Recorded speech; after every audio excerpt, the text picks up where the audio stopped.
top 20 lies of Benghazi.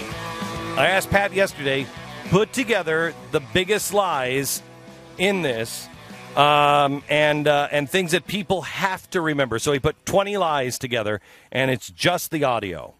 Want to start at 20 or you want to start at 1? Let's start at number 1 and work our way down. Okay. They're all good. Okay, so these aren't ranked. Not necessarily, no. Okay.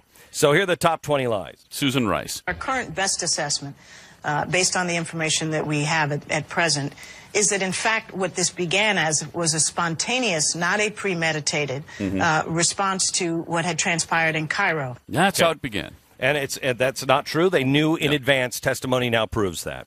Here's the president. What we do know is that the natural protests that arose because of the outrage over the video were used as an excuse by extremists to see if they can also directly harm U.S. interests.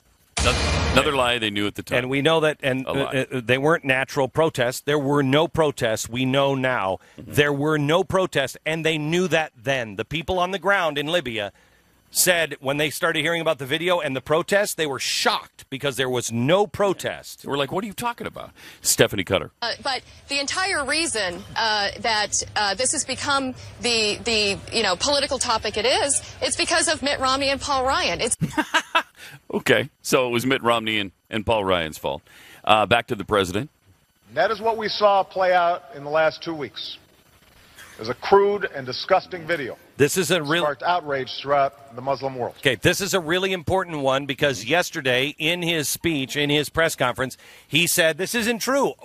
We thought it was at first, which is a lie, and then I corrected it. We sent somebody to Capitol Hill. They testified. Well, first of all, they didn't testify that had to be dragged out of them by a congressman. They were under oath, and then this speech happened 2 days later, where he was still blaming the video. So. Yeah, and this was September 25th, a full 2 weeks after September 11th. Important thing, his defense is we corrected it. We told, as soon as we found out, we started saying that it was a terrorist attack.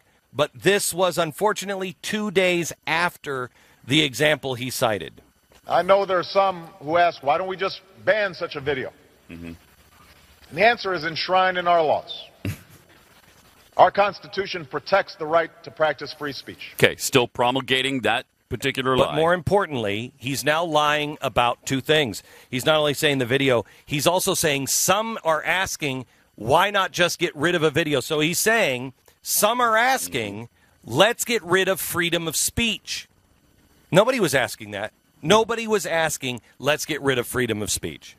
Here's Hillary. Some have sought to justify this vicious behavior along with the protest that took place at our embassy in Cairo yesterday as a response to inflammatory material posted on the internet. Just gives you kind of an idea of how many times they went down this road. But it's not only that, they're trying a different angle here. On this one, they're trying a different angle. They're saying, hey, some are saying that that's an excuse. That video was an excuse. That one also didn't work. Victoria Nuland, she's a State Department spokeswoman. We can all condemn this reprehensible video. So who was involved so far? We have 2 members of the State Department, 3 members of the State Department. We have 1 political operative, and we have the president. We also have the Secretary of State. Now the president's spokesman. We find the video that has been so offensive to Muslims to be disgusting and reprehensible. Okay, but maybe we don't have the Secretary of State saying it more than once. Here's Hillary again. To address the video circulating on the internet that has led to these protests. She did say it more than once. Okay, then maybe you don't have Susan Rice. Well, maybe, but... It was a violent protest outside of our embassy sparked by this hateful video. Total lies. Maybe not. Total lies. Jeez. Maybe you don't have Jay Carney saying it more than once. And it is in response not to United States policy, not to...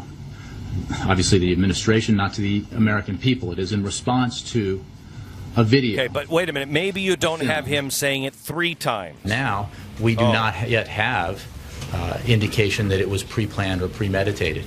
Okay. That is, first of all, we now know they had information that it was premeditated days before the attack.